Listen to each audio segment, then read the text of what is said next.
How Brain Research Relates to Language and Literacy Development in the Field of Early Childhood by Yolanda Harrell.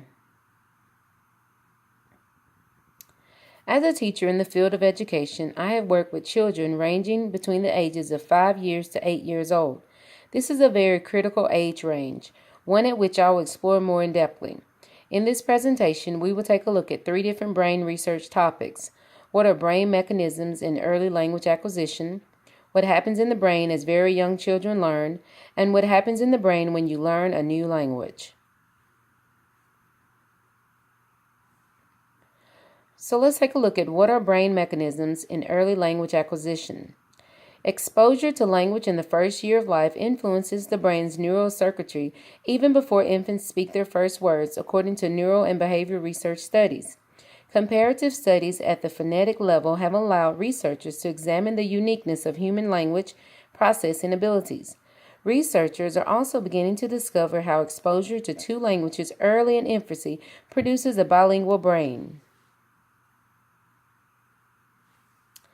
The last decade has produced rapid advances in non-invasive techniques that examine language processing in young children. They include EEG, ERPSs, MEG, fMRI, NIRS. Event-related potentials, ERPSs, have been widely used to study speech and language processing in infants and young children.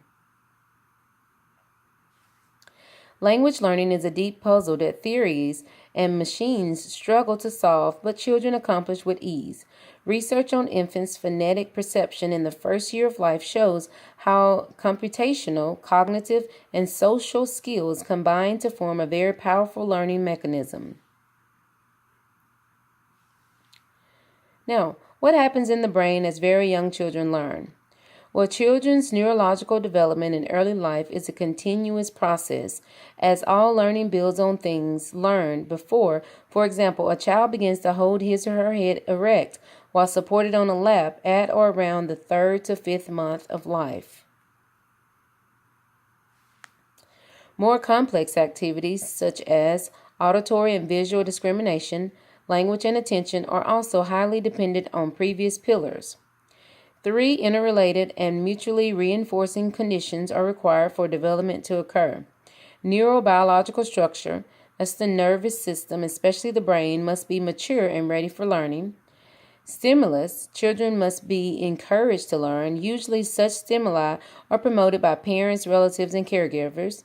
And affection, a welcoming environment, is key for the establishment and continuation of development.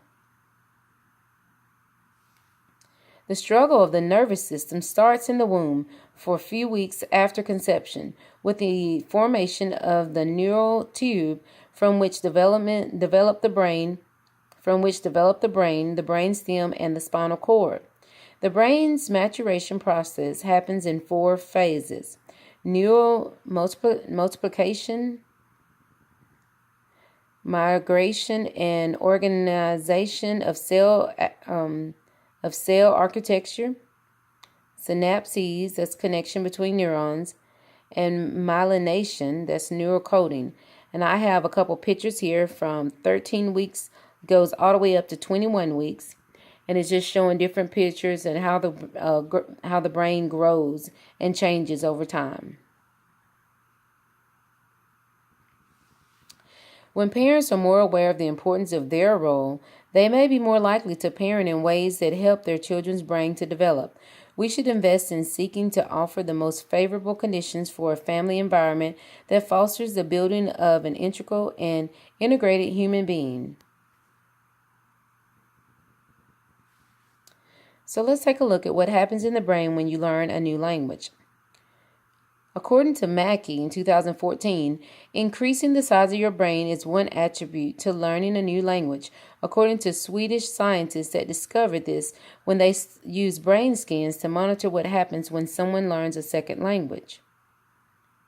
Tools like magnetic resonance imaging, MRI, and the electrophysiology, among others, can now tell us not only whether we need knee surgery or have irregularities with our heartbeat, but reveal what is happening in our brains when we hear, understand, and produce second languages. The Swedish MRI study showed that learning a foreign language has a visible effect on the brain. MRI scans show specific parts of the brain of language students develop in sizes, whereas the brain structure of the control group remained unchanged. When presented with English words containing certain sounds, brain imaging studies show that only a single region of a Japanese speaker's brain is active, whereas in English speakers, 2 different areas of activation show up, one for each unique sound. This recent brain-based research provides good news. We know that people who speak more than one language fluently have better memories and are more cognitively creative and mentally flexible than monolinguals. Canadian studies suggest that Alzheimer's disease and the onset of dementia are diagnosed later for bilinguals than for monolinguals, meaning that knowing a second language can help us stay cognitively healthy well into our later years. Thank you, and I hope you had a good understanding of how the brain works.